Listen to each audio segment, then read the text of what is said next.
కార్యక్రమానికి ముఖ్య అతిథిగా వచ్చినటువంటి బీఆర్ఎస్ వర్కింగ్ ప్రెసిడెంట్ కేటీఆర్ గారికి, మధుసూదనాచారి గారికి, శ్రీనివాస్ గౌడ్ గారికి, శ్రీనివాస్ యాదవ్ గారికి, రవిచంద్ర గారికి, అదేవిధంగా మన జాక్ లీడర్లందరికీ పేరు పేరున నా యొక్క హృదయపూర్వక నమస్కారాలు. మన ఉద్యమానికి మా బంధుకు మద్దతుగా కేటీఆర్ గారు మద్దతు ప్రకటించినందుకు శుభాకాంక్షలు, హర్షం వ్యక్తం చేస్తున్నాను. అయితే ఇక్కడ మన ఉద్యమం ఎందుకు చేస్తున్నామంటే, ఒక ఉద్యమం చేపడితేనే కేంద్ర ప్రభుత్వాలు, రాష్ట్ర ప్రభుత్వాలు దిగి వస్తాయి. ఇప్పుడు తమిళనాడులో వాళ్ళు అక్కడ 3 రోజులు బంద్ చేసారు, పార్లమెంట్లో షెడ్యూల్ పెట్టాలని, 9th షెడ్యూల్లో పెట్టాలని. ఆ తర్వాత పార్లమెంటరీ చేశారు. ఇక్కడ ప్రజా ఉద్యమం లేకుండా ఏ సమస్య యొక్క తీవ్రత రాదు. ఉదాహరణకు తెలంగాణ విషయంలో తీసుకుందాం. తెలంగాణ యొక్క అప్పుడు అనేక ఉద్యమాలు జరిగినాకనే పార్లమెంట్లో పెట్టారు, ఒకేసారి పెట్టలేదు, పార్టీలు దిగిరాలేదు. ఎందుకు చెప్తున్నాయి ముచ్చటంటే, ప్రజా ఉద్యమాలు ఎప్పుడైతే బలంగా జరుగుతాయో అప్పుడే ప్రభుత్వాలు పార్టీని దిగొచ్చి మనకు మద్దతు ఇస్తారు. ఈరోజు బీసీ ఉద్యమం ఇప్పుడు జరిగేది కాదు, 50 ఏళ్ళ నుంచి ఉద్యమాలు చేస్తున్నాం, వేల సార్లు ధర్నాలు చేశాము. హాస్టళ్ల సంఖ్య పెంచడానికి కానీ, గురుకుల స్కీమ్ పెట్టినప్పుడు కానీ, ఫీజు రియంబర్స్మెంట్ పెట్టినప్పుడు కానీ, స్కాలర్షిప్లు వచ్చినప్పుడు కానీ, లోకల్ బాడీ రిజర్వేషన్లు ఎన్టీ రామారావు పీరియడ్లో పెట్టినప్పుడు కానీ అనేక ఉద్యమాలు చేసిన తర్వాతనే ప్రభుత్వాలు కన్విన్స్ అయ్యి ఏర్పాటు చేశాయి. అందుకే ఈ ఉద్యమం యొక్క ప్రభావం కేంద్ర ప్రభుత్వం శకదాలుగా పార్లమెంటుకు, అన్ని పార్టీలకు, అప్పుడే ఈ పార్టీలు ప్రభుత్వాలు దిగొస్తుంది. ఇనుమైనా అంత పెద్ద ఇనుమును నిప్పులో పెట్టి రాజేస్తే ఎట్లా అంటే అట్లా ఉదుకుతుంది. అట్లాగే ఈ పార్టీలు, ప్రభుత్వాలు దిగి రావాలంటే తప్పని పరిస్థితిలో చేయవలసి వస్తుంది. అది లేకుండా, ప్రజా ఉద్యమాలు లేకుండా ప్రపంచంలో ఎక్కడ కూడా మార్పు రాలేదు. బీసీ ఉద్యమము గుణాత్మకమైనటువంటి మార్పుల కోసం పోరాడేది, రాజకీయ ప్రయోజనాలకు, వ్యక్తి ప్రయోజనాల కోసం కొట్లాడలేదు. ఈరోజు దేశంలో ఎక్కడ లేని విధంగా హాస్టళ్ళు, గురుకులాలు, ఫీజు రియంబర్స్మెంట్, స్కాలర్షిప్ ఉండడం వల్ల ఈరోజు సమాజంలో ప్రతి ఒక్కరు చదువుకోవడం వల్ల లేబర్ దొరుకుతున్నటువంటి పరిస్థితి ఏర్పడ్డది. ఒకప్పుడు మనకి ఇక్కడ అపార్ట్మెంట్ కట్టేటప్పుడు, రోడ్లు వేసేటప్పుడు ఎవరు లేబరు? పాలమూరు లేబర్, ప్రకాశం లేబర్, శ్రీకాకుళం లేబర్ ఉంటుంది, ఇక్కడ రంగారెడ్డి, మెదక్ లేబర్ ఉంటుంది. ఇప్పుడు మన లేబర్ లేరు. ఎక్కడ? బీహార్, ఛత్తీస్గఢ్, మధ్యప్రదేశ్ నుంచి లేబర్ను తెచ్చుకునే పరిస్థితి ఏర్పడింది. ఇంత మార్పు బీసీలు చదువుకోవడం వల్లనే ఈ మార్పు వచ్చింది. అత్యంత పేదరికం ఉన్న వాళ్ళకు కూడా హాస్టల్ సీట్లు, గురుకులాలు కేసీఆర్ గారు ఉన్నప్పుడు, ముఖ్యమంత్రి ఉన్నప్పుడు మనం పోయి రిక్వెస్ట్ చేసినాం, మీరు గురుకుల పాఠశాలలు పెట్టాలి, అందరితో పాటు మా ఎస్సీ ఎస్టీ మైనార్టీలతో పాటు బీసీకి పెట్టాలంటే చాలా లిబరల్గా, ఒకసారి ఒక సంవత్సరం 119, ఇంకొకసారి 119, 3వ సంవత్సరం కూడా 119 పెట్టడానికి మాటిచ్చాడు. అయితే ఆఫీసర్లు బిల్డింగ్లు దొరుకుతలేవని చెప్పి కన్విన్స్ చేసి 33కే పరిమితం చేశారు. మొత్తం 300 స్కూళ్ళు ఆ 3-4 సంవత్సరంలో చేశారు. కాబట్టి చాలా మార్పు ఈ సమాజానికి పునాది పడ్డది. మన మాజీ ముఖ్యమంత్రి, మన నాయకుడు కేసీఆర్ గారు సమాజంలో మార్పు, గుణాత్మకమైన మార్పు గురించే మొత్తం ప్లాన్లు వేసేవాడు.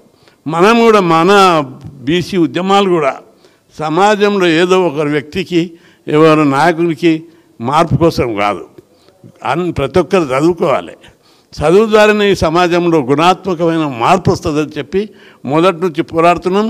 ఆ దిశగా దేశంలో ఎక్కడ లేని విధంగా మన రాష్ట్రంలో గుణాత్మకమైన మార్పు వచ్చింది. ప్రతి ఒక్కరు చదువుకుంటున్నారు. దీన్ని చూసి ఇతర రాష్ట్రాలు కూడా ఈ దిశగా అడుగులు వేస్తున్నారు. కర్ణాటక ముఖ్యమంత్రి 2 ఐఏఎస్ ఆఫీసర్లు పంపించి ఇంతమంది ఎట్లా చదువుకుంటున్నారని రిపోర్ట్ తెప్పించుకున్నాడు. మేము పోయి మధ్యప్రదేశ్ ముఖ్యమంత్రి ఢిల్లీలో కలిసినప్పుడు, మీ స్టడీ చేస్తున్నాం, తెలంగాణ ఆంధ్రప్రదేశ్లో ఏ మార్పు అవుతున్నదో మేము కూడా స్టడీ చేస్తున్నాం అన్నారు. కాబట్టి ఇప్పుడు వచ్చినటువంటి రిజర్వేషన్ల విషయంకి వస్తే, తప్పనిసరి రిజర్వేషన్ల కోసం ఎక్కడ మేము తల ఉంచలేదు, తల దించలేదు, సాధించే వరకు వదిలిపెట్టలేదు. ఇది వ్యక్తి ప్రయోజనం కాదు, సమాజంలో అనేక మార్పులు వస్తున్నాయి. ఆ మార్పులకు తగ్గట్టు ఇది ఏం పంచాయతీ, అన్నదమ్ముల పంచాయతీ. మేము ఏ కులానికి ఏ వర్గానికి వ్యతిరేకం కాదు. భారతదేశంలో కుటుంబం లేక భావిస్తే ఈ దేశంలో ఉన్న అన్ని కులాలు అన్నదమ్ముల వంటి వారు. ఎవరి వాట వాళ్ళకి ఇవ్వాలనే పోరాటం ఇది. అందుకే మా వాటా కోసం జరిగే పోరాటం. ఈ పోరాటంలో గుర్తించాలి, అన్ని పార్టీలు అందరూ ముఖ్యులు ఏనాటికైనా ఇవ్వక తప్పదు. ప్రజాస్వామ్య దేశం, రాజ్యాంగబద్ధమైన హక్కులు ఉన్నాయి. ప్రజాస్వామ్యంలో ఏ సామాజిక వర్గానికి ఆ సామాజిక వర్గం వాటా ఇవ్వాలి. ఇక్కడ కోర్టులో అన్యాయం జరిగినట్టుగా కూడా ప్రజల్లో బలమైన ఉంది. ఈ మూమెంట్ రావడానికి ఈ ఒక స్ట్రాటజీ ప్రకారమే మేము చేశాం. జీవో వచ్చింది, ఆ జీవో అందరికీ తెలుసు ఆ పద్ధతి. కానీ చూద్దాం రాజ్యాంగంలో ఉంది ఎంతవరకు ముందుకు పోతుందని. మొదటి రోజు ఇవ్వలేదు, రెండవ రోజు ఇవ్వలేదు, మూడవ రోజు 50% సీలింగ్ అనే దాని మీద బలంగా వాదనలు వినిపించారు. ఏంటిది, అగ్రకులాలలోని పేదలకు 10% రిజర్వేషన్లు ఇస్తే సీలింగ్ వర్తించదు, బీసీలకు ఇచ్చినప్పుడే సీలింగ్ వర్తిస్తుందా అని చెప్పి నిలదీయడం జరిగింది. అదేవిధంగా 50% సీలింగ్ రాజ్యాంగంలో ఎక్కడా లేదు. అయితే ఇక్కడ ఒక పాయింట్ ఉంది, చాలామంది అబ్జర్వ్ చేయాలి. అది ఈ సీలింగ్ మీద 9th షెడ్యూల్తో పరిష్కారం. 9th షెడ్యూల్ మీద 10-20 కేసులు ఉన్నాయి సుప్రీంకోర్టులో. అయితే దీనికి రాజ్యాంగ సవరణ జరగాలి. 15(4), 16(4) లేదా ఒక క్లాజ్ చేర్చి జనాభా ప్రకారం రిజర్వేషన్లు పెట్టారని, లేదా రిజర్వేషన్లు 42, 44 పెట్టి దీన్ని అమలు చేయాలని ఒక్క సవరణ చేస్తే, రాజ్యాంగాన్ని 121 సార్లు సవరించారు. ఒక్కసారి బీసీల కోసం సవరిస్తే పర్మనెంట్గా ఈ సమస్యకు పరిష్కారం లభిస్తుంది. లేకపోతే ఏ కోర్టులలో ఒకటి అందరికీ అభిప్రాయం ఉంది, బీసీల విషయంలో ఏది తీసుకొచ్చినా కోర్టులు కొట్టేస్తాయి. కోర్టులు బీసీ కులాలకు వ్యతిరేకమనే భావన సమాజంలో పాతుకపోయింది. ఇక్కడ న్యాయం కోసం, ధర్మం కోసం జరిగే ఈ పోరాటం లోపల మా మానవ హక్కులు ఇది. దీన్ని వివిధ కోణాల లోపల పరిశీలించవలసిన అవసరం ఉంది. కోర్టులో లేదా పార్లమెంట్లో దీని మీద ప్రధానమంత్రికి చాలాసార్లు కలిసినప్పుడల్లా డిమాండ్ చెప్పాము. ఈ మన డిమాండ్లు 18-19 డిమాండ్లు ఇస్తే అంచెలంచెలుగా ఇప్పటికీ 3 డిమాండ్లు. ఒకటి ఏబిసిడి వర్గీకరణ, కేంద్రంలో బీసీ కమిషన్కు రాజ్యాంగ భద్రత, ప్రత్యేక మంత్రిత్వ శాఖ ఒప్పుకున్నారు, ఇక కాలేదు.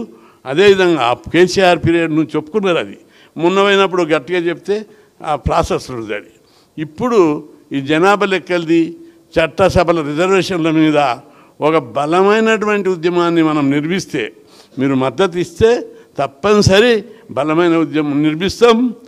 ఎక్కడ కూడా రాజీ పడేది లేదు. ఈ ఉద్యమం ప్రతిపాదికనే ఏ రాష్ట్రంలోనే ఒక రాష్ట్రంలో బలమైన ఉద్యమం ఇట్లా జరిగితే తప్పనిసరి కేంద్ర ప్రభుత్వాలు వ్యవస్థలన్నీ కూడా తప్పనిసరి దిగి రావాల్సిందే. ఎందుకంటే తెలంగాణ వస్తుందని ఎవరు ఊహించలే. కేసీఆర్ గారు వ్యూహంతో, ఎత్తుగడలతోటి ఉద్యమాన్ని అంచెలంచెలుగా ఉద్యమం చేస్తే ప్రపంచమే గుర్తించింది ఆయన ఉద్యమాన్ని. అప్పుడు తప్పని పరిస్థితిలో కేంద్ర ప్రభుత్వం బిల్లు పెట్టి చేసింది. ఇక్కడ కూడా బీసీ ఉద్యమం బలంగా నడిపిస్తే అన్ని రాజకీయ పార్టీల సహకారం ఉండి తప్పనిసరి నాయకులందరూ, అన్ని పార్టీలో ఉన్నటువంటి బీసీ నాయకులు, రిజర్వేషన్ అనుకూలవాదులు, నేను అందరినీ అగ్రకులాలను మొత్తం బీసీ వ్యతిరేకులు అన్నాం. అనేక మంది బీసీ కులాల కోసం పోరాడినటువంటి వాళ్ళు సంఘ సంస్కర్తలు ఉన్నారు, మానవతావాదులు ఉన్నారు. తప్పనిసరి ఇప్పుడు కూడా 42% ఇస్తే ఏముందని చెప్పి అన్ని పార్టీలు ఉన్నటువంటి చాలామంది మేధావులు కూడా అంటున్నారు. కాబట్టి దీన్ని పాజిటివ్గా అన్నదమ్ముల షేర్ లేక భావించి, వాటాగా భావించి ఈ ఉద్యమం ఎప్పుడైనా అన్నదమ్ముల వాటా ఇవ్వక తప్పదు. కాబట్టి మంచితనాన మంచిగా ఉన్నప్పుడే పంచుకోవాలి. కాబట్టి ఈ ఉద్యమాన్ని, సమాజంలో వస్తున్నటువంటి మార్పులను, సమాజంలో వస్తున్నటువంటి సామాజిక చైతన్యాన్ని గుర్తెరిగి ఈ ఉద్యమాలను ఇంకా ముందుకు తీసుకుపోకుండా, సమాజంలో చీటిక రాకుండా, దేశ సమగ్రత, సామాజిక సామరస్యం దెబ్బతినకుండా, ఎందుకంటే మన దేశానికి సామాజిక సామరస్యత, నైతిక విలువలు పెంచడానికి అనేక మంది ఋషులు, మహానుభావులు, సంఘ సంస్కృతులు వేలాది సంవత్సరాలుగా ప్రయత్నం చేస్తే గొప్ప సంస్కారవంతమైన సమాజాన్ని మన భారతదేశంలో ఉంది. ఇది చెడిపోవద్దనేది మాకు దీర్ఘకాలిక వ్యూహం ఉంది. అయినా వాటా కోసం, అభివృద్ధి కోసం జరిగే ఈ పోరాటం వాంఛనీయం. దీన్ని పాజిటివ్గా గుర్తించి